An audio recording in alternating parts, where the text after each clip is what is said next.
Hi friends, this is Nivita. இந்த வீடியோவில் 12th standard business maths page number 98ல இருக்கிற estimation அந்த கான்செப்டோட தியரிட்டிக்கல் பார்ட்டு தான் நம்ம இப்போ இந்த வீடியோவில் பார்க்க போகிறோம். ஸோ ஆக்சுவலி ஸ்டாட்டிஸ்டிக்கல் இன்வெஸ்டிகேஷன்லாம் பண்ணுறோம் இல்லையா, அந்த நிறையா மீன் அதெல்லாமே கண்டுபிடிக்கணும் இல்லையா, அதோட மேஜர் அப்ஜெக்டிவ் என்னென்னா நம்ம வந்து ஒரு இன்ஃபரன்ஸை ட்ரா பண்ணோம் அப்படிங்கிறது. அதாவது இது வந்து நார்மல் தான் அல்லது இது வந்து ரொம்ப எக்ஸ்ட்ராடினரியாக இருக்குது. ஸோ அந்த மாதிரி எழுதுறதுக்காக தான் நம்ம ஸ்டாட்டிஸ்டிக்கல் இன்ஃபரன்ஸ் அப்படிங்கிற ஒரு கான்செப்டை யூஸ் பண்ணுறோம். ஸோ ஸ்டாட்டிஸ்டிக்கல் இன்ஃபரன்ஸ் வந்து நம்ம எதுக்காக ஹெல்ப் பண்ணுதுன்னா to estimate a value from the சாம்பிள்லேருந்து ஒரு வேல்யூவை என்னால் எஸ்டிமேட் பண்ண முடியும் and test the value for the population. அதாவது இப்போ இங்கே வந்து நிறைய பேர் இருக்காங்கன்னு வைங்களேன், இதை நம்ம என்னன்னு சொல்லுவோம்னா பாப்புலேஷன் அப்படின்னு சொல்லுவோம். ஓகேவா, பாப்புலேஷன். இதுலேருந்து நம்ம என்ன எடுப்போம், ஒரு குட்டி சாம்பிள் எடுப்போம். அந்த குட்டி சாம்பிளில் இதை விட கம்மியான மெம்பர்ஸ் தான் இருப்பாங்க. ஓகேவா, ஸோ அதுக்கு கண்டுபிடிக்கிற ஏதோ ஒரு விஷயம் வந்து இந்த பாப்புலேஷனுக்கும் சூட்டபிள் ஆகும். ஓகேவா, ஸோ அதை பேஸ் பண்ணி வரதான் அந்த statistical inference providers how to estimate a value from the sample and test that value for the population. So இதுலேருந்து இதை எப்படி எடுக்கிறது, ஸோ இந்த வேல்யூஸ்க்கு எப்படி நம்ம பாப்புலேஷனுக்கு நம்ம எஸ்டிமேட் பண்ணுறது அப்படிங்கிறத சொல்கிறது தான் வந்து ஸ்டாட்டிஸ்டிக்கல் இன்ஃபரன்ஸ் அப்படிங்கிறது. அதுக்கு ரெண்டு முக்கியமான கிளாசிஃபிகேஷன் இருக்குது, எஸ்டிமேஷன், டெஸ்டிங் ஆஃப் ஹைப்போதேசிஸ் அப்படிங்கிறது. எஸ்டிமேஷன் என்னென்னா it is possible to draw valuable conclusion என்னால் கொடுக்க முடியும். எதை பற்றி, பாப்புலேஷன் பேராமீட்டரை பற்றி என்னால் கொடுக்க முடியும். எங்கேருந்து, ஃப்ரம் த சாம்பிள் டிஸ்ட்ரிபியூஷன்லேருந்து என்னால் கொடுக்க முடியும். அங்கேருந்து ஒரு பர்டிகுலர் வேல்யூ எடுத்தோம்ல, அதுலேருந்து என்னால் பாப்புலேஷன் பேராமீட்டரை பற்றி என்னால் கொடுக்க முடியும்.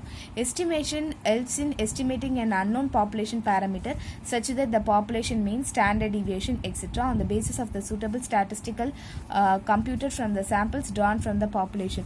ஸோ இதுலேருந்து நம்ம சூட்டபிளாக ஒரு சாம்பிள் எடுத்தோம்ல, அதுலேருந்து என்னால் இதுக்கு மீனையோ அதாவது பாப்புலேஷன் மீனையோ ஸ்டாண்டர்ட் டீவியேஷன் என்னால் கண்டுபிடிக்க முடியும். ஓகேங்களா, அதுதான் எஸ்டிமேஷன். எஸ்டிமேஷன் அப்படிங்கிறது என்னது, என்னால் எஸ்டிமேட் பண்ண முடியும். எதை எஸ்டிமேட் பண்ண முடியும், அன்னவுன் பாப்புலேஷன் பேராமீட்டர். எனக்கு தெரியாத பாப்புலேஷன் பேராமீட்டர்னா என்னது, பாப்புலேஷன் பேராமீட்டர்னா மாறிட்டே இருக்கிறது ஒன்று, என்னது மீன், ஸ்டாண்டர்ட் டீவியேஷன், அதெல்லாமே என்னால் கண்டுபிடிக்க முடியும். எதை பேஸ் பண்ணி, சூட்டபிளான ஸ்டாட்டிஸ்டிக்கல் கம்ப்யூட்டர் ஃப்ரம் த சாம்பிள்ஸில் இருந்து கண்டுபிடிக்க முடியும். அந்த சாம்பிள்ஸ் எதுலேருந்து வந்திருக்கு, ட்ரான் ஃப்ரம் பாப்புலேஷன்லேருந்து வந்திருக்கு. ஸோ அதுதான் எஸ்டிமேஷன் ப்ராசஸ் அப்படிங்கிறது. ஸோ இப்போ எஸ்டிமேஷனை டெஃபினிஷன் என்னன்னா, the method of obtaining the most likely value of the population parameter using statistics. ஏதோ ஒரு டூல். ஓகேவா, இது ஸ்டாட்டிஸ்டிக் அப்படிங்கிறது ஏதோ ஒரு டூல். நம்ம நிறைய பார்த்தோம் இல்லையா, ரேண்டமாக எப்படிலாம் எடுக்கிறது, லைக் டிப்பர் ரேண்டம் சாம்பிள்ஸ், இந்த மாதிரி நிறைய எல்லாம் பார்த்தோம் இல்லையா அந்த ஃபர்ஸ்ட் எக்ஸசைஸில். ஸோ அதுதான் இந்த method of obtaining most likely வேல்யூனா பெரும்பாலும் அப்படிங்கிறது. So of the population parameter, அந்த பாப்புலேஷன்லேருந்து நான் எடுக்கிறது த்ரூ ஸ்டாட்டிஸ்டிக்ஸ் படி எடுக்கிறது தான் வந்து எனக்கு எஸ்டிமேஷன் அப்படின்னு சொல்கிறது. ஓகேவா, த மெத்தட் ஆஃப், அது வந்து ஒரு மெத்தட். எஸ்டிமேஷன் அப்படிங்கிறனாலே ஒரு மெத்தட். என்ன method of obtaining most likely value of the population parameter using statistic. ஏதோ ஒரு டூலை வச்சு நான் வந்து எனக்கு தேவையான வேல்யூவை வந்து அந்த பாப்புலேஷன் பேராமீட்டர்லேருந்து எடுக்கிறது பேர் தான் எஸ்டிமேஷன் அப்படிங்கிறது. எஸ்டிமேட்டர் அப்படின்னா என்னது, any sample statistics which is used to estimate an unknown population parameter is called estimator. ஏதோ ஒரு சாம்பிள் ஸ்டாட்டிஸ்டிக்ஸை யூஸ் பண்ணி, எனி சாம்பிள் ஸ்டாட்டிஸ்டிக்ஸ், இப்போ நம்ம சாம்பிளாக எடுத்திருக்கோம்ல, அந்த சாம்பிள் ஸ்டாட்டிஸ்டிக்ஸ் அது வந்து எதுக்கு யூஸ் ஆகுது, which is used to estimate an unknown population parameter. இது எதுக்கு யூஸ் ஆகுது அப்படின்னா, இதுக்கான பேராமீட்டர் இருக்கும்ல, பேராமீட்டர்னா என்னது, மீன், ஸ்டாண்டர்ட் டீவியேஷன், இது எல்லாமே. ஸோ இதுக்கான மீன், ஸ்டாண்டர்ட் டீவியேஷன்லாம் கண்டுபிடிக்கிறதுக்கு நம்ம இதிலிருந்து எடுக்கிறது. Any sample statistics which is used to estimate an unknown population parameter. இதில் அன்னோன் பாப்புலேஷன் பேராமீட்டரை கண்டுபிடிக்கிறதுக்காக இந்த சாம்பிளை எடுக்கிறது தான் வந்து நம்ம என்னன்னு சொல்லுவோம்னா எஸ்டிமேட்டர் அப்படின்னு சொல்லுவோம். An estimator is a sample statistics used to estimate a population parameter. இது எதுக்கு இருக்குன்னா, எஸ்டிமேட்டர் பாப்புலேஷன் பேராமீட்டர் எஸ்டிமேட் பண்ணுறதுக்காக இருக்கிறது தான் நம்ம எஸ்டிமேட்டர் அப்படின்னு சொல்லுவோம். ஃபார் எக்ஸாம்பிள், இப்போ நம்ம சாம்பிள் மீன் எடுத்து இந்த லெசன் ஃபுல்லாக படித்தவங்களுக்கு தெரியும். இதிலேருந்து நம்ம என்ன பண்ணுவோம்னா எக்ஸ் பார் அப்படிங்கிறத எடுப்போம். ஓகேவா, சாம்பிள் மீன் அப்படிங்கிறது. பாப்புலேஷன் மீன்னா நம்ம மியூன்னு எடுப்போம். ஸோ ஆக்சுவலி என்னென்னா, இதில் கண்டுபிடிக்கிறது வந்து நமக்கு ரொம்ப கஷ்டம், அந்த மியூவோட வேல்யூ கண்டுபிடிக்கிறது ரொம்ப கஷ்டம். அதனால நம்ம குட்டியாக ஒரு வேல்யூ எடுத்து அதுக்கு கண்டுபிடிச்சு அது வந்து இதோட வேல்யூக்கு ஈக்குவேட்டாக இருக்கும் அப்படின்னு சொல்கிறது தான் நம்ம எஸ்டிமேட்டர் அப்படின்னு சொல்லுவோம். Any sample statistics which is used to estimate an unknown population பேராமீட்டரை ப்ரிடிக்ட் பண்ணுறோம் is called an estimator. So அப்போ இதை தான் நம்ம என்னென்னு சொல்லுவோம், இந்த சாம்பிளை தான் நம்ம என்னென்னு சொல்லுவோம், எஸ்டிமேட்டர் அப்படின்னு சொல்லுவோம். இங்கே பார்த்தீங்கன்னா சாம்பிள் மீன் எக்ஸ் பார் தான் estimator for the population mean mu. அடுத்தது எஸ்டிமேட்னா என்னது, when we observe specific numerical value of an estimator. இந்த எஸ்டிமேட்டருக்கு நம்ம ஒரு ஸ்பெசிஃபிக்காக ஒரு வேல்யூ கண்டுபிடிப்போம்ல, இப்போ X bar equal to 27 somewhat அந்த மாதிரி கண்டுபிடிக்கிறோம்ல, we call that value as an estimate. அந்த வேல்யூ பேர் தான் நம்ம எஸ்டிமேட் அப்படின்னு சொல்லுவோம். ஓகேவா, அந்த பர்டிகுலர் நியூமெரிக்கல் வேல்யூ தான் நம்ம எஸ்டிமேட் அப்படின்னு சொல்லுவோம். In other words an estimate is a specific observed value of an statistic. அந்த ஸ்டாட்டிஸ்டிக்ல ஒரு ஸ்பெசிஃபிக்கான ஒரு அப்சர்வ்டு வேல்யூ பேர் தான் எஸ்டிமேட் அப்படின்னு சொல்லுவோம். இது மூணுத்துக்கும் டிஃபரன்ஸ் என்னது? எஸ்டிமேஷனை த மெத்தட் ஆஃப் அப்டேனிங், எனக்கு நான் வந்து எடுக்கிற அந்த ஒரு மெத்தட் பேர் தான் இது வந்து ஒரு மெத்தட். ஷன் அப்படின்னு வந்தாலே இது ஒரு method. The method of obtaining most likely value of the population parameter using ஏதோ ஒரு ஃபார்முலாவோ ஏதோ ஒரு விஷயத்தை வச்சு நம்ம அதை பேஸ் பண்ணி எடுக்கிறத நம்ம எஸ்டிமேஷன் சொல்லுவோம். எஸ்டிமேட்டர் அப்படின்னா இதுக்கு நம்ம எஸ்டிமேட் பண்ணுவோம் இல்லையா, அதுதான் அந்த வேல்யூஸ் கண்டுபிடிப்போம்ல, அதுதான் வந்து எஸ்டிமேட்டர் அப்படின்னு சொல்றது. இதோட நியூமரிக்கல் வேல்யூ தான் நம்ம எஸ்டிமேட் அப்படின்னு சொல்றது. ஓகேவா, ஸோ அடுத்தது என்ன, பாயிண்ட் அண்ட் இன்டர்வல் எஸ்டிமேஷன் அப்படின்னா என்னங்கிறத பார்க்க போறோம். So to estimate and unknown parameter of the பாப்புலேஷனோட அன்னோன் பேராமீட்டர் என்னது, மியூ கண்டுபிடிக்கிறதுக்கோ ஸ்டாண்டர்ட் டீவியேஷன் கண்டுபிடிக்கிறதுக்கோ, எனக்கு இதெல்லாம் கண்டுபிடிக்கணும்னா எனக்கு ரெண்டு விஷயம் யூஸ் பண்றாங்க. ஒன்று பாயிண்ட் எஸ்டிமேஷன், இன்னொன்று இன்டர்வல் எஸ்டிமேஷன். அதோட பேர்லேயே தெரியுது, பாயிண்ட் என்னது, ஒரு single value. when a single value is used as an estimate இருந்தது அப்படின்னா அந்த எஸ்டிமேட்டை தான் நம்ம பாயிண்ட் எஸ்டிமேட் அப்படின்னு சொல்லுவோம் ஆஃப் த பாப்புலேஷன் பேராமீட்டர். இன்னொரு வேர்ட்ஸ்ல சொல்லணும்னா an estimate of the population parameter given by a single numberல நம்ம கொடுப்பாங்க. ஓகே, ஃபார் எக்ஸாம்பிள் இப்போ 55 அப்படிங்கிறதா mean mark obtained by the sample of 5 students. 5 ஸ்டூடெண்ட்டோட மீன் மார்க் என்னன்னா 55 அப்படின்னு சொல்றோம் இல்லையா, அதுதான் எனக்கு என்னதுன்னா பாயிண்ட் எஸ்டிமேட்டர் அப்படின்னு சொல்றது.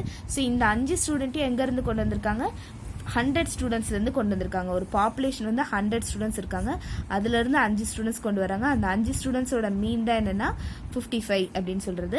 ஸோ அப்போ என்டையர் கிளாஸ்க்குமே வந்து அது என்னவா தான் இருக்கும், 55 தான் இருக்கும். ஸோ அந்த சிங்கிள் வேல்யூ பேர் தான் நம்ம பாயிண்ட் எஸ்டிமேட் அப்படின்னு சொல்லுவோம். ஓகேங்களா, ஃபார் எக்ஸாம்பிள் இப்போ வந்து 100 ஸ்டூடெண்ட்ஸ் இருக்காங்க, அதுலேருந்து 10 ஸ்டூடெண்ட்ஸ் எடுத்துக்கிறாங்க. அந்த 10 ஸ்டூடெண்ட்ஸோட ஆவரேஜ் வெயிட் பார்த்தீங்கன்னா 50 kg.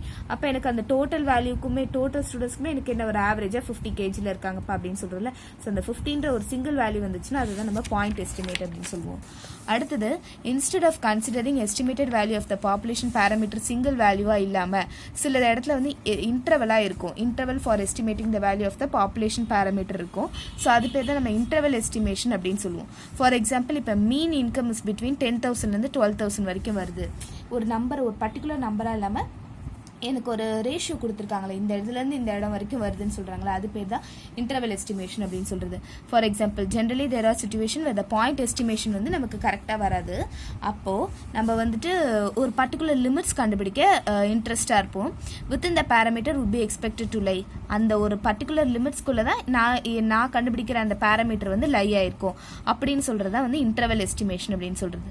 ஓகேவா, for example T is a good estimator of theta. ஒரு நிறைய இருக்குது, அதில் வந்து ங்கிறத ஒரு குட் எஸ்டிமேட்டரா வச்சுப்போம்.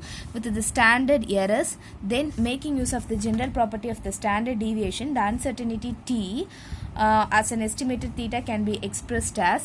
இப்போ நம்ம எப்படி சொல்றதுன்னா, இப்போ டி -2s டி +2sன்னு இருக்கா, இதுதான் வந்து எனக்கு வந்து இன்டர்வல் எஸ்டிமேஷன் அப்படின்னு சொல்றது. என்னன்னா, இப்போ எனக்கு ஏதோ ஒரு தப்பு இருக்கு, ஓகே, ஏதோ ஒரு எரர் இருக்கு, அதை நான் வந்து எஸ்ன்னு வச்சுக்கிறேன். நான் எஸ்டிமேட் பண்ண வேல்யூ வந்து நான் டீன்னு வச்சுக்கிறேன். ஓகேவா, அப்போ இந்த டீங்கிறது -2sனா, இப்போ இந்த டீங்கிறது இங்கே இருக்குன்னா இதுதான் டீன்னு வச்சுக்கலாம். இது வந்து எனக்கு இந்த டி +2s ஆகும், இது வந்து டி -2s ஆகும் இருக்கும். அப்போ இந்த ரெண்டு வேல்யூஸ்குள்ள தான் எங்கேயோ இருக்கும் அப்படின்னு சொல்றாங்கல்ல, அதுதான் இன்டர்வல் எஸ்டிமேஷன் அப்படின்னு சொல்றாங்க. பாயிண்ட் எஸ்டிமேஷன் ஒரு பர்டிகுலர் பாயிண்ட்டை மட்டும் சொல்றது. இப்போ இந்த இடத்துல தான் இருக்கும். அதே மாதிரி இப்போ டி -3s டி +3sனா இங்கே டி -3s டி +3sனா இங்கே கண்டிப்பாக இதுக்குள்ள தான் இருக்கும் அப்படின்னு சொல்றது தான் எனக்கு என்னது அந்த ஒரு இன்டர்வல் எஸ்டிமேஷன் சொல்றது. ஸோ அதுக்கிடையில ஒரு கான்ஃபிடன்ஸ் இன்டர்வல் அப்படிங்கிற ஒரு விஷயம் வருது. ஸோ அப்படின்னா உங்களுக்கு என்னங்கிறது தெரியணும். நார்மலாக இது வந்து நம்ம நார்மல் டிஸ்ட்ரிபியூஷன் சொல்லுவோம். ஓகேங்களா, ஸோ இதெல்லாம் வேண்டாம் அப்படின்ற மாதிரி அடிச்சிருக்கிறது தான் நம்ம என்ன சொல்லுவோம்னா ரிஜெக்ஷன் ஏரியா அப்படின்னு சொல்லுவோம். இந்த ரிஜெக்ஷன் ஏரியாவை நான் α/2 இங்கேயும் α/2 அப்படின்னு எடுத்துக்கிறேன்.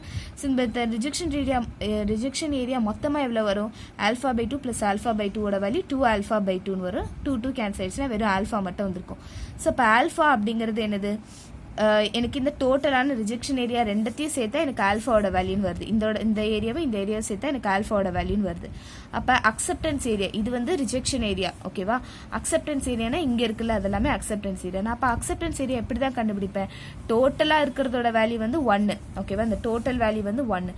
1லேருந்து இந்த ரிஜெக்ஷன் ஏரியா என்னன்னு கண்டுபிடிச்சிருக்கோம்? ஆல்ஃபா மைனஸ் பண்ணாதான் அது என்னது? Acceptance area. ஸோ அப்போ இதுதான் வந்து என்னது? எனக்கு அக்செப்டன்ஸ் ஏரியா. அப்போ இந்த இன்டர்வல் இருக்குல்ல, இது வந்து C1 C2 அப்படின்னு வச்சுக்கிட்டோம்னா அந்த இன்டர்வலை தான் நம்ம என்னன்னு சொல்லுவோம்னா கான்ஃபிடன்ஸ் இன்டர்வல் அப்படின்னு சொல்லுவோம். ஓகேங்களா? இங்கே C1 C2ன்னு இருக்குல்ல, அதுதான் கான்ஃபிடன்ஸ் இன்டர்வல். ஸோ அந்த கான்ஃபிடன்ஸ் இன்டர்வல்குள்ளே தான் எனக்கு 1 மைனஸ் ஆல்ஃபா அப்படிங்கிறது லை ஆயிருக்கு. ஸோ அதை பேஸ் பண்ணி வரது இந்த கான்ஃபிடன்ஸ் இன்டர்வல் அப்படிங்கிற கான்செப்ட். ஓகே, இங்கே வந்து இந்த quantity C1 and C2 so determined or call confidence limit.